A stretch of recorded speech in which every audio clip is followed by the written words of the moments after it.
Howdy, folks. Thanks for tuning in. Hope y'all are doing all right this evening. So, yesterday I was listening to some of the news and I saw a little clip in a story. And I had to Google this just to make sure that it was a thing. And based on everything that I can find around the internet, this is a thing that happened. Before I get started, I've actually got to back up because I've gotten too far ahead of myself here.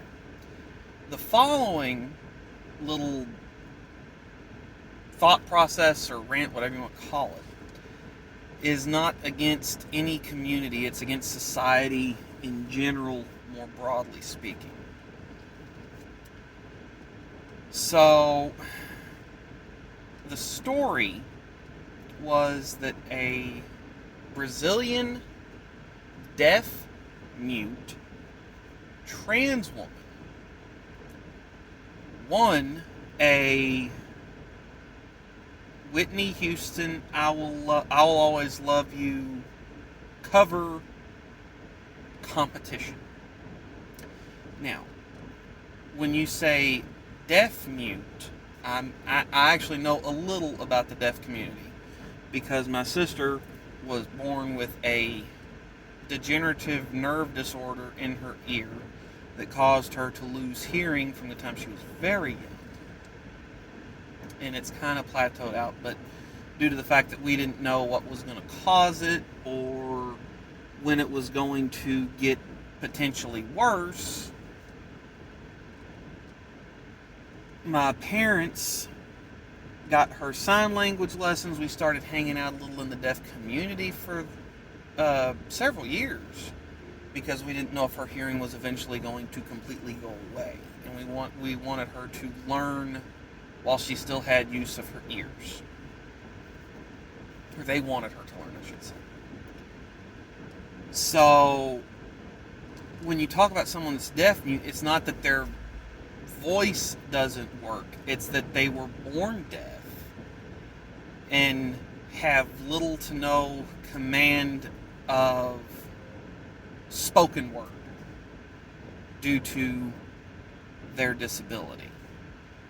One of the people that we knew had a number of children, and she could roughly approximate saying their names from across the house to get them to come into the room where she was, and she could then use sign language to talk to them, or they could use signs to talk to her.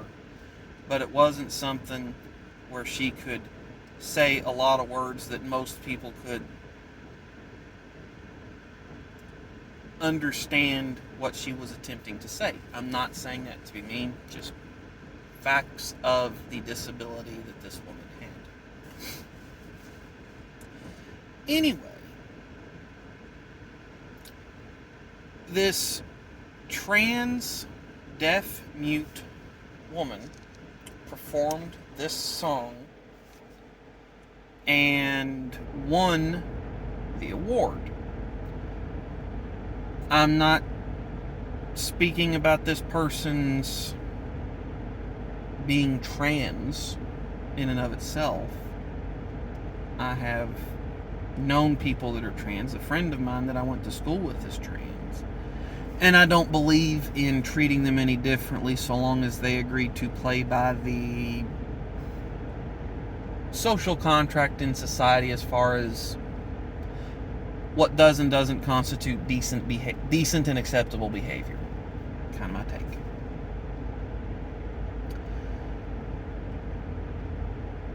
What bugs me is there is kind of three ways, in my opinion, as a musician and as a singer, to judge music. There's objective on the raw talent. You know, how much talent does someone objectively possess? You know, how fast can they play? How high can they sing? How clear can they pronounce the lyrics when they're singing? How low can they go? How accurate are they when they're playing a given instrument? How many beats per minute can they play on a drum kit? On and on. There's the objective. This person can quantifiably do these things. Then there's the subjective on how you use that talent to make music. So as an example, B.B. King was considered one of the best blues guitar players ever. He was not a great guitar player. He was a great soloist, but he could barely play chords, and just a few of them at that. But he could bend a great note with good feel in the appropriate timing for blues, if you will. And then there's also the subjective on whether or not you like a certain style of music. As an example of that, I have a cousin who is a metalhead. I can appreciate some of the musicianship in metal and how tight the timing can get in the rhythm section, especially between the drum kit and the bass guitar. That said, it's not something that'll come up terribly often in the songs that I choose to listen to on any given day. Now, what irritated me so much about this is this trans woman went up there and performed this song. And I am going to post a clip of the video up on my channel. It'll be in the shorts. And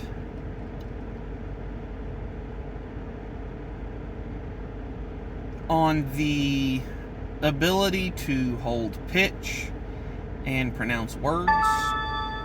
Sorry about that, my wife just texted me. This person was unable to due to the disability they were born with. That said, I understand that it does take a certain level of bravery or guts to get on a stage and to attempt to perform anything, no matter how qualified you are, especially if stage performance isn't something that you've done much of, or any of. I don't know if anybody knows this. I'm a musician. I play piano fairly well. I play bass guitar fairly well. I can sing. I can play drums good enough to keep the band in time, and I can play a six-string just enough to be obnoxious. I would not say I'm very good at any of those, but I've logged a lot of stage time, so if anyone wanted me to come on stage and play songs that I'm familiar with, sure, let's go.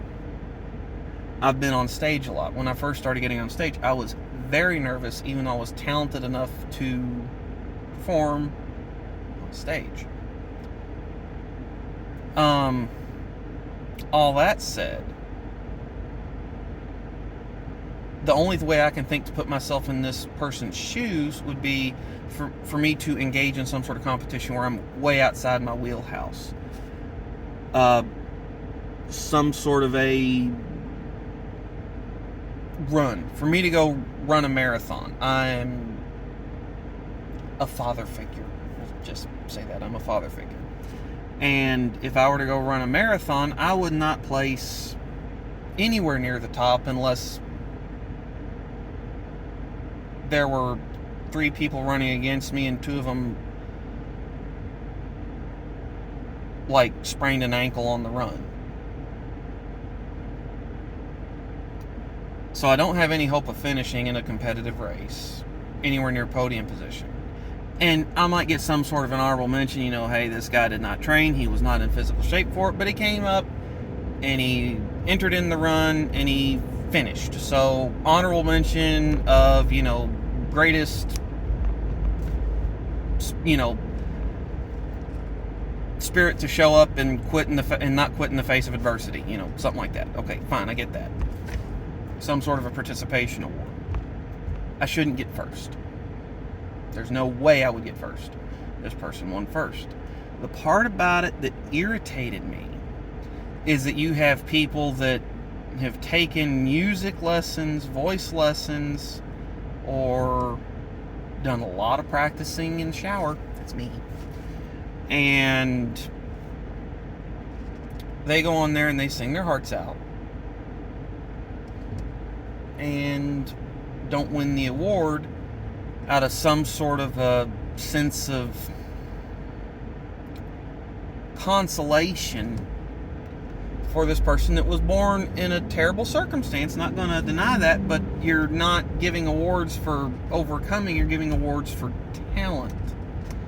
Something about it doesn't sit right with me. And you've seen stories about trans athletes competing in women's divisions and blowing old records out of the water and taking scholarships. I'm not trying to sound mean, but I wonder where that line gets drawn and where it ends. You know, if someone ticks enough boxes where they got it rough, do they automatically win every competition that they enter in, regardless of performance, regardless of classification, qualification, whatever you want to call it? Let me know what you think. I'm going to be posting that up too. I'll post the video up and I'll post a link to it in the description so y'all can see what I'm talking about. Let me know what you think. Thanks for tuning in.